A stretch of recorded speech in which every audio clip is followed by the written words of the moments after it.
Escamès Francis. Je suis viticulteur à Canet-d'Aude sur une exploitation familiale d'une trentaine d'hectares, dont une dizaine de champs et des oliviers, quelques arbres annexes.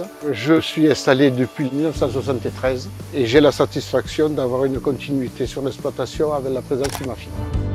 Le vignoble est constitué de cépages de l'EGP Oak.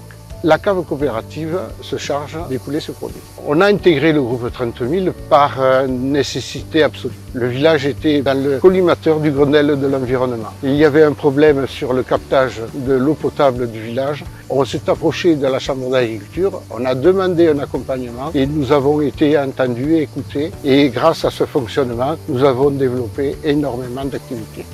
À partir de 2017, les vignerons ont voulu aller plus loin dans la réduction des phytos, notamment la réduction des insecticides. Et le premier levier qui a été mis en place sur la cave, ça a été la mise en place de la confusion sexuelle. Une alternative aux insecticides de synthèse, cette technique consiste à saturer l'environnement d'une parcelle avec des phéromones qui imitent les phéromones sexuels femelles de l'eudémis. Aujourd'hui, on est à pratiquement 1500 hectares sur le territoire et 100% des 18 vignerons sont en confusion sexuelle. Deux autres leviers ont été mis en place. Un GEDON a été créé pour diminuer les traitements obligatoires contre la flavescence dorée qui, jusqu'à l'an dernier, était de 3. Grâce à la création de ce GEDON, le collectif des agriculteurs ont pu montrer qu'il y avait très peu, voire pas du tout, de souches atteintes de flavescence et voire même il n'y avait pratiquement plus de larves. Un des derniers leviers qui est un peu emblématique de ce secteur a été une sensibilisation du groupe par rapport aux chauves-souris et notamment par rapport à la pipistrelle, capable de manger plus de 300 papillons la nuit. Pour favoriser l'arrivée des chauves-souris dans leur vignoble, a été mis en place des nichoirs à chauves-souris. Pour mettre en place les nichoirs, nous avons voulu que notre groupe professionnel s'ouvre aux autres et pour rendre la chose plus attractive et plus ludique, nous avons pensé aux enfants des écoles qui sont venus nous aider à construire ces nichoirs et venir sur l'exploitation pour les placer sur les arbres que nous avions choisis. On peut reproduire cette façon de faire où que ce soit, mais il faut le faire d'une façon encadrée comme nous l'avons fait.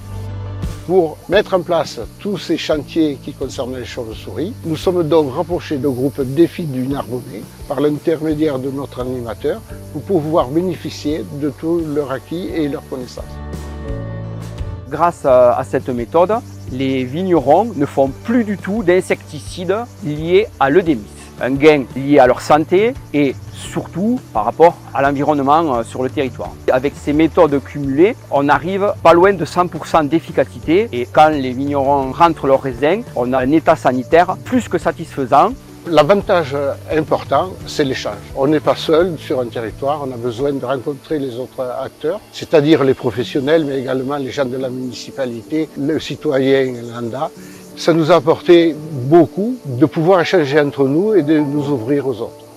Le prochain enjeu du groupe 30 000, ça sera placer l'agriculture sur le territoire en associant la triple performance, l'écologie, l'économie et l'acceptation sociétale dans un contexte méditerranéen où sur ce territoire l'eau manque de plus en plus et les vignerons en sont parfaitement conscients et essaient de produire tout en essayant d'économiser et des produits et de l'eau.